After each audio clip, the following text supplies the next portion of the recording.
ಸ್ನೇಹಿತರೆ, ಅಂತೂ ಇಂತೂ ಬಹು ನಿರೀಕ್ಷಿತ ಉಪಚುನಾವಣೆ ಇವತ್ತು ಮುಕ್ತಾಯಗೊಂಡಿದೆ. ಇದೀಗ ಅಭ್ಯರ್ಥಿಗಳ ಗೆಲುವು ಸೋಲಿನ ಲೆಕ್ಕಾಚಾರ ನಡೀತಾ ಇದೆ. ಅದೇ ರೀತಿ ಬೆಟ್ಟಿಂಗ್ ಕೂಡ ಬಹುದೊಡ್ಡ ಮಟ್ಟದಲ್ಲಿ ಈ ಮೂರೂ ಕ್ಷೇತ್ರದಲ್ಲಿ ನಡೀತಾ ಇದೆ ಅಂತಕ್ಕಂಥ ಮಾಹಿತಿಗಳು ಇದೀಗ ಲಭ್ಯವಾಗ್ತಿದ್ದಾವೆ. ಅದರಲ್ಲೂ ಕೂಡ ತೀವ್ರ ಕುತೂಹಲಕ್ಕೆ ಕಾರಣವಾಗಿದ್ದಂತಹ ಚನ್ನಪಟ್ಟಣದಲ್ಲಂತೂ ಬೆಟ್ಟಿಂಗ್ ಭರಾಟೆ ಬಹು ಜೋರಾಗಿದೆ ಅನ್ನುವ ಒಂದು ಮಾಹಿತಿಗಳು ಇದೀಗ ಚನ್ನಪಟ್ಟಣ ಕಡೆಯಿಂದ ಬರ್ತಾ ಇದ್ದಾವೆ. ಈ ಚನ್ನಪಟ್ಟಣದಲ್ಲಿ ವಿಶೇಷ ರೀತಿಯ ಒಂದು ಬೆಟ್ಟಿಂಗ್ ನಡೀತಾ ಇದೆ ಅಂತಕ್ಕಂಥ ಒಂದು ಸುದ್ದಿಗಳು ಇದೀಗ ನಮಗೆ ಲಭ್ಯವಾಗಿದ್ದು, ಇಲ್ಲಿ ಅಭ್ಯರ್ಥಿಗಳ ಸೋಲು ಗೆಲುವಿನ ಒಂದು ಬೆಟ್ಟಿಂಗ್ ನಡೆಯೋದ್ರ ಬದಲಾಗಿ ಗೆಲುವಿನ ಅಂತರಕ್ಕಾಗಿ ಬೆಟ್ಟಿಂಗ್ ನಡೀತಾ ಇದೆ ಅಂತಕ್ಕಂಥ ಒಂದು ಮಾಹಿತಿಗಳು ಸಿಗ್ತಾ ಇರತಕ್ಕಂಥದ್ದು ನಿಜಕ್ಕೂ ಕೂಡ ಕುತೂಹಲವನ್ನು ಕೆರಳಿಸಿದೆ.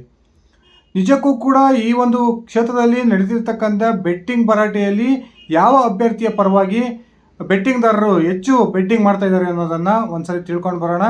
ಅದಕ್ಕಿಂತ ಮುಂಚೆ ನೀವಿನ್ನು ನನ್ನ ಇಟ್ಗೆ ಹೇಮಂತ್ ಯೂಟ್ಯೂಬ್ ಚಾನಲ್ಗೆ ಸಬ್ಸ್ಕ್ರೈಬ್ ಮಾಡ್ಕೊಂಡಿಲ್ಲ ಅಂದರೆ ದಯವಿಟ್ಟು ಸಬ್ಸ್ಕ್ರೈಬ್ ಮಾಡಿಕೊಂಡು ಬೆಲ್ ಬಟನ್ನ ಕ್ಲಿಕ್ ಮಾಡಿ. ನಾನು ಕೊಡ್ತಕ್ಕಂಥ ಮಾಹಿತಿ ನಿಮ್ಗೆ ಇಷ್ಟ ಆಗಿದ್ದರೆ ಈ ವಿಡಿಯೋಗೆ ಲೈಕ್ ಮಾಡಿ, ಶೇರ್ ಮಾಡಿ, ಕಮೆಂಟ್ ಮಾಡಿ. ಸ್ನೇಹಿತರೆ, ಕಾಂಗ್ರೆಸ್ನಿಂದ CP ಯೋಗೇಶ್ವರ್, ಇನ್ನೊಂದು ಕಡೆ BJP JDS ಮೈತ್ರಿ ಪಕ್ಷದಿಂದ ನಿಖಿಲ್ ಕುಮಾರಸ್ವಾಮಿ ಇಬ್ಬರೂ ಕೂಡ ತಮ್ಮ ರಾಜಕೀಯ ಜೀವನವನ್ನೇ ಪಣಕ್ಕಿಟ್ಟು ಈ ಉಪಚುನಾವಣೆಯನ್ನು ಎದುರಿಸಿದ್ರು. ಈ ಇಬ್ಬರು ಅಭ್ಯರ್ಥಿಗಳು ಕೂಡ ಸತತ 2 ಚುನಾವಣೆಗಳಲ್ಲಿ ಸೋಲನ್ನು ಕಂಡಿದ್ದಂಥವರು. ಮೂರನೇ ಹ್ಯಾಟ್ರಿಕ್ ಸೋಲು ಯಾರಿಗೆ ಆಗುತ್ತೆ, ಮೂರನೇ ಒಂದು ಅಟೆಂಪ್ಟಲ್ಲಿ ಯಾರು ಜಯಗಳಿಸ್ತಾರೆ ಅನ್ನೋದು ತೀವ್ರ ಕುತೂಹಲಕ್ಕೆ ಕಾರಣವಾಗಿತ್ತು. ಒಂದು ಕಡೆ ಕಾಂಗ್ರೆಸ್ನ ಅಭ್ಯರ್ಥಿಯಾಗಿರ್ತಕ್ಕಂಥ CP ಯೋಗೇಶ್ವರ್ಗೆ ಆಡಳಿತ ಪಕ್ಷದ ಬಲ, DK ಸಹೋದರರ ಬಲ ಹಾಗೂ ಆಡಳಿತ ಯಂತ್ರದ ಒಂದು ಬಲ ಇತ್ತು. ಇನ್ನೊಂದು ಕಡೆ ನಿಖಿಲ್ ಕುಮಾರಸ್ವಾಮಿಗೆ JDS ಕಾರ್ಯಕರ್ತರ ಬಲ, BJPಯ ಒಂದು ಬಲ, ಈ ರೀತಿ ಎರಡೂ ಒಂದು ಅಭ್ಯರ್ಥಿಗಳಿಗೂ ಕೂಡ ಒಂದು ಸಮಬಲದ ಹೋರಾಟ ಈ ಚನ್ನಪಟ್ಟಣದಲ್ಲಿ ಏರ್ಪಟ್ಟಿತ್ತು. ಇದೀಗ ಕೊನೆಗೂ ಕೂಡ ಉಪಚುನಾವಣೆಗೆ ಮತದಾನ ಮುಕ್ತಾಯಗೊಂಡಿದೆ. ಈ ಮತದಾನದ ನಂತರ ಅಲ್ಲಿರ್ತಕ್ಕಂಥ ಎರಡೂ ಪಕ್ಷದ ಕಾರ್ಯಕರ್ತರು ತಮ್ಮದೇ ಆದಂತಹ ಲೆಕ್ಕಾಚಾರದಲ್ಲಿ ತೊಡಕೊಂಡಿದ್ದು ನಮ್ಮ ಅಭ್ಯರ್ಥಿನೇ ಗೆಲ್ತಾರೆ ಎನ್ನುವ ಒಂದು ವಿಶ್ವಾಸವನ್ನು ವ್ಯಕ್ತಪಡಿಸ್ತಿದ್ದಾರೆ. ಒಂದು ಕಡೆ ಕಾಂಗ್ರೆಸ್ ಕಾರ್ಯಕರ್ತರು, ಕಾಂಗ್ರೆಸ್ ನಾಯಕರು CP ಯೋಗೇಶ್ವರ್ ಅತ್ಯಂತ ಸುಲಭವಾಗಿ 15-20 ಸಾವಿರ ಲೀಡಲ್ಲಿ ಗೆಲ್ತಾರೆ ಎನ್ನುವ ಮಾತುಗಳನ್ನು ಆಡ್ತಾ ಇದ್ರೆ, ಇನ್ನೊಂದು ಕಡೆಗೆ ಮೈತ್ರಿ ಪಕ್ಷದ ಕಾರ್ಯಕರ್ತರು ಸಹ ನಮ್ಮ ಕಾರ್ಯಕರ್ತರ ಒಂದು ಶ್ರಮದ ಫಲವಾಗಿ ಈ ಬಾರಿ ನಿಖಿಲ್ ಕುಮಾರಸ್ವಾಮಿ ಅತ್ಯಂತ ಸುಲಭವಾಗಿ, ಅದು ಕೂಡ ಅಧಿಕ ಮತಗಳ ಅಂತರದಿಂದ ಗೆಲ್ತಾರೆ ಅನ್ನುವ ಮಾತುಗಳನ್ನು ಹೇಳ್ತಾ ಇದ್ದಾರೆ. ಸಹಜವಾಗಿ ಚುನಾವಣೆಗಳು ಮುಗಿದ ಮೇಲೆ ಯಾರು ಸೋಲ್ತಾರೆ, ಯಾರು ಗೆಲ್ತಾರೆ ಅನ್ನೋದರ ಕುರಿತು ಬೆಟ್ಟಿಂಗ್ ನಡೀತಕ್ಕಂಥದ್ದು ಸಹಜ. ಆದರೆ ನಿಜಕ್ಕೂ ಕೂಡ ಈ ಬಾರಿಯ ಚನ್ನಪಟ್ಟಣದಲ್ಲಿ ನಡೀತಿರ್ತಕ್ಕಂಥ ಬೆಟ್ಟಿಂಗ್ ವಿಶೇಷ ಕಾರಣಕ್ಕಾಗಿ ಒಂದು ರೀತಿಯ ವಿಶೇಷ ಅನ್ನಿಸ್ತಾ ಇದೆ. ಈ ಒಂದು ಕ್ಷೇತ್ರದಲ್ಲಿ ಬೆಟ್ಟಿಂಗ್ ನಡೀತಾ ಇರ್ತಕ್ಕಂಥದ್ದು ಯಾರು ಗೆಲ್ತಾರೆ, ಯಾರು ಸೋಲ್ತಾರೆ ಅನ್ನೋದ್ರ ಮೇಲಲ್ಲ. ಅದಕ್ಕೆ ಬದಲಾಗಿ ಇಂತಹ ಅಭ್ಯರ್ಥಿ ಗೆಲ್ತಾರೆ, ಅವರು ಇಷ್ಟು ಸಾವಿರ ಮತಗಳ ಅಂತರದಲ್ಲಿ ಗೆಲ್ತಾರೆ ಅನ್ನೋ ಒಂದು ನಿರೀಕ್ಷೆಯ ಮೇಲೆ, ಆ ನಿರೀಕ್ಷೆಯಂತೆ ಈಗ ಬೆಟ್ಟಿಂಗ್ ಅಲ್ಲಿ ನಡೀತಾ ಇದೆ. ನೂರಾರು ಕೋಟಿಗಳ ಬೆಟ್ಟಿಂಗ್ ಈಗಾಗಲೇ ಆಗ್ತಾ ಇದೆ ಅನ್ನುವ ಮಾತುಗಳು ಕೇಳಿ ಬರ್ತಾ ಇದ್ದಾವೆ. ಹಾಗಾದರೆ ಬೆಟ್ಟಿಂಗ್ ವೀರರ ಪ್ರಕಾರ ನಿಜಕ್ಕೂ ಆರ್ಟ್ ಫೇವರೇಟ್ ಯಾರು? ಈಗಿರ್ತಕ್ಕಂಥ ಗ್ರೌಂಡ್ ರಿಪೋರ್ಟ್ನ ಪ್ರಕಾರ ಅಲ್ಲಿ ಗೆಲ್ಲೋದು ಯಾರು, ಬೆಟ್ಟಿಂಗ್ ವೀರರು ಯಾರು ಗೆಲ್ತಾರೆ ಅನ್ನೋ ಲೆಕ್ಕಾಚಾರದಲ್ಲಿ ಬೆಟ್ಟಿಂಗನ್ನು ಆಡ್ತಾ ಇದ್ದಾರೆ ಅನ್ನೋದನ್ನು ನೋಡೋದೇ ಆದರೆ, ಈಗ ನಮಗೆ ಬರ್ತಿರ್ತಕ್ಕಂಥ ಮಾಹಿತಿಯ ಪ್ರಕಾರ ಆ ಒಂದು ಚನ್ನಪಟ್ಟಣ ವಿಧಾನಸಭಾ ಕ್ಷೇತ್ರದಲ್ಲಿ ಈಗಾಗಲೇ ಬೆಟ್ಟಿಂಗ್ ವೀರರ ಆರ್ಟ್ ಫೇವರೇಟ್ ಆಗಿರ್ತಕ್ಕಂಥವರು ನಿಖಿಲ್ ಕುಮಾರಸ್ವಾಮಿ. ಈಗಾಗಲೇ ಅಲ್ಲಿರ್ತಕ್ಕಂಥ ಗ್ರೌಂಡ್ ರಿಪೋರ್ಟನ್ನು ಎಲ್ಲ ಕಲೆಕ್ಟ್ ಮಾಡ್ಕೊಂಡಿರ್ತಕ್ಕಂಥ ಈ ಬೆಟ್ಟಿಂಗ್ ಆಡ್ತಕ್ಕಂಥ ಜೂಜುಕೋರರು ಇದೀಗ ನಿಖಿಲ್ ಕುಮಾರಸ್ವಾಮಿ ಅವರು ಸರಿಸುಮಾರು 20-25 ಸಾವಿರ ಮತಗಳ ಅಂತರದಿಂದ ಗೆಲ್ತಾರೆ ಅನ್ನುವ ಒಂದು ತೀರ್ಮಾನಕ್ಕೆ ಬಂದು ಈ ಗೆಲುವಿನ ಅಂತರದ ಮೇಲೆ ಬೆಟ್ಟಿಂಗನ್ನು ನಡೆಸ್ತಾ ಇರತಕ್ಕಂಥದ್ದು ನಿಜಕ್ಕೂ ಕೂಡ ಆಶ್ಚರ್ಯವನ್ನು ಉಂಟು ಮಾಡ್ತಾ ಇದೆ.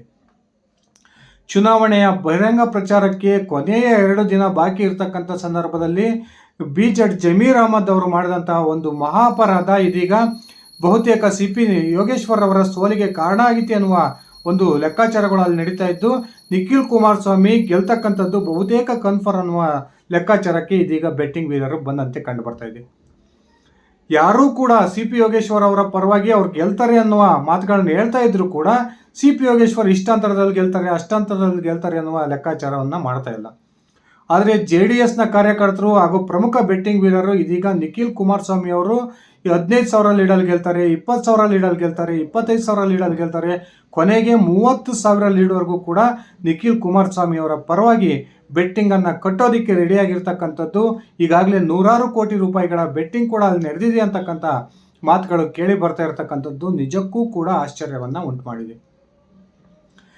ಕಾಂಗ್ರೆಸ್ನ DK ಬ್ರದರ್ಸ್ಗೆ ಅತ್ಯಂತ ಪ್ರತಿಷ್ಠೆಯ ಕಣವಾಗಿದ್ದಂತಹ ಈ ಒಂದು ಚನ್ನಪಟ್ಟಣ ಉಪಚುನಾವಣೆಯಲ್ಲಿ ಬಹುತೇಕ ಕಾಂಗ್ರೆಸ್ನ ಅಭ್ಯರ್ಥಿ CP ಯೋಗೇಶ್ವರ್ ಅವರ ವಿರುದ್ಧವಾಗಿ ಅಲ್ಲಿ ಮತದಾನ ಆಗಿದೆ ಅನ್ನುವ ಮಾಹಿತಿಗಳು ಈಗಾಗಲೇ ಲಭ್ಯವಾಗ್ತಿದ್ದಾವೆ. ಇದಕ್ಕೆ ಪ್ರಮುಖ ಕಾರಣ ಕಾಂಗ್ರೆಸ್ ನಾಯಕರ ಒಂದು ಉದ್ದಟತನದ ಹೇಳಿಕೆಗಳು ಅಂದರೆ ತಪ್ಪಾಗೋದಿಲ್ಲ.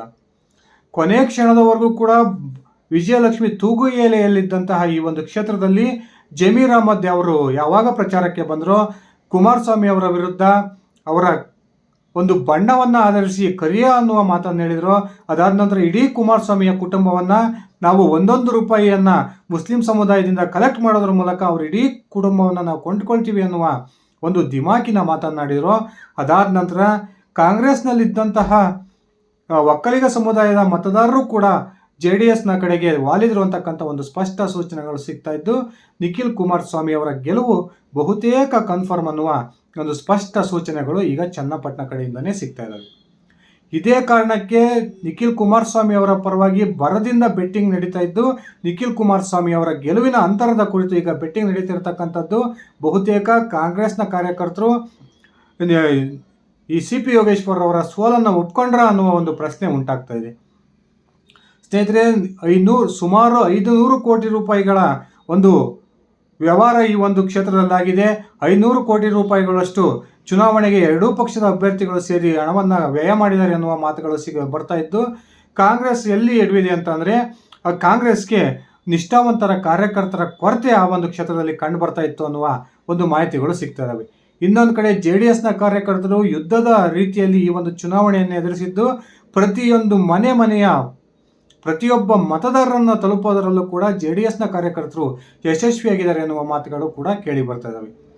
ಇನ್ನೊಂದು ಕಡೆ ದೇವೇಗೌಡರ ಕುರಿತು DK ಸುರೇಶ್ ಆಡಿದಂತಹ ಮಾತು, ಹಾಗೆಯೇ ಕುಮಾರಸ್ವಾಮಿ ಮತ್ತು ಅವರ ಕುಟುಂಬದ ಕುರಿತು ಜಮೀರ್ ಅಹಮದ್ ಅವರು ಆಡಿದಂತಹ ಉದ್ದಟತನದ ಮಾತು ಇವತ್ತು ಕಾಂಗ್ರೆಸ್ನ ಅಭ್ಯರ್ಥಿಗೆ ಒಂದು ಬಹುದೊಡ್ಡ ದುಬಾರಿಯಾಗಿ ಪರಿಣಮಿಸಿದವೆ ಎನ್ನುವ ಮಾತುಗಳು ಕೇಳಿ ಬರ್ತಾ ಇದ್ದು ಚನ್ನಪಟ್ಟಣದ ಅಂತಿಮ ಒಂದು ಫಲಿತಾಂಶ BJP JDS ಮೈತ್ರಿ ಪಕ್ಷದ ಅಭ್ಯರ್ಥಿಯಾಗಿದ್ದಂತಹ ನಿಖಿಲ್ ಕುಮಾರಸ್ವಾಮಿ ಅವರ ಪರವಾಗೇ ಬರುತ್ತೆ ಅನ್ನುವ ಒಂದು ಚರ್ಚೆಗಳು ಈಗ ಆ ಚನ್ನಪಟ್ಟಣದಲ್ಲಿ ನಡೀತಿದ್ದಾವೆ.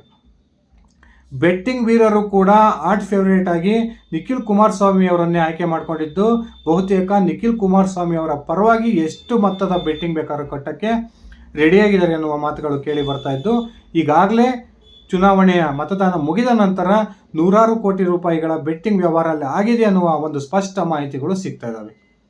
ಸ್ನೇಹಿತರೆ, ಈ ರೀತಿ ಅತ್ಯಂತ ಪ್ರತಿಷ್ಠೆಯ ಕಣವಾಗಿದ್ದಂತಹ ಚನ್ನಪಟ್ಟಣದಲ್ಲಿ ವಿಶಿಷ್ಟ ರೀತಿಯ ಒಂದು ಬೆಟ್ಟಿಂಗ್ ನಡೀತಾ ಇದ್ದು ಎಲ್ಲ ಚುನಾವಣೆಗಳಲ್ಲೂ ಕೂಡ ಅಭ್ಯರ್ಥಿಯ ಸೋಲು ಗೆಲುವಿನ ಲೆಕ್ಕಾಚಾರ ಇದ್ದರೆ ಚನ್ನಪಟ್ಟಣದಲ್ಲಿ ಮಾತ್ರ ವಿಶೇಷವಾಗಿ ಅಭ್ಯರ್ಥಿಯ ಗೆಲುವಿನ ಅಂತರದ ಲೆಕ್ಕಾಚಾರದ ಮೇಲೆ ಬೆಟ್ಟಿಂಗ್ ನಡೀತಿರ್ತಕ್ಕಂಥದ್ದು ನಿಜಕ್ಕೂ ಕೂಡ ಆಶ್ಚರ್ಯವನ್ನು ತಂದರೆ ತಪ್ಪಾಗೋದಿಲ್ಲ. ಸ್ನೇಹಿತರೆ, ನಿಮ್ಮ ಅಭಿಪ್ರಾಯದ ಪ್ರಕಾರ ನಿಜಕ್ಕೂ ಕೂಡ ಚನ್ನಪಟ್ಟಣದಲ್ಲಿ ನಿಖಿಲ್ ಕುಮಾರಸ್ವಾಮಿ ಈ ಬಾರಿ ಗೆಲುವನ್ನು ಕಾಣ್ತಾರ? ಅವ್ರು ಗೆಲ್ಲೋದೇ ನಿಜ ಆದರೆ ಎಷ್ಟು ಸಾವಿರ ಮತಗಳ ಅಂತರದಿಂದ ಗೆಲ್ಬೋದು? ದಯವಿಟ್ಟು ಕಮೆಂಟ್ ಮಾಡಿ. ಇದಿಷ್ಟಾಗಿತ್ತು ಸ್ನೇಹಿತರೆ ನನ್ನ ಇವತ್ತಿನ ಈ ವಿಡಿಯೋ. ನಾನು ಕೊಟ್ಟಿರ್ತಕ್ಕಂಥ ಮಾಹಿತಿ ನಿಮ್ಗೆ ಇಷ್ಟ ಆಗಿದ್ದರೆ ಈ ವಿಡಿಯೋಗೆ ಲೈಕ್ ಮಾಡಿ, ಶೇರ್ ಮಾಡಿ, ಕಮೆಂಟ್ ಮಾಡಿ. ನೀವಿನ್ನು ನನ್ನ ಇಟ್ಕೆ ಹೇಮಂತ್ ಯೂಟ್ಯೂಬ್ ಚಾನಲ್ಗೆ ಸಬ್ಸ್ಕ್ರೈಬ್ ಮಾಡ್ಕೊಂಡಿಲ್ಲ ಅಂದರೆ ದಯವಿಟ್ಟು ಸಬ್ಸ್ಕ್ರೈಬ್ ಮಾಡಿಕೊಂಡು ಬೆಲ್ ಬಟನನ್ನು ಕ್ಲಿಕ್ ಮಾಡಿ. ಧನ್ಯವಾದಗಳು ಸ್ನೇಹಿತರೆ. ಶುಭ ದಿನ.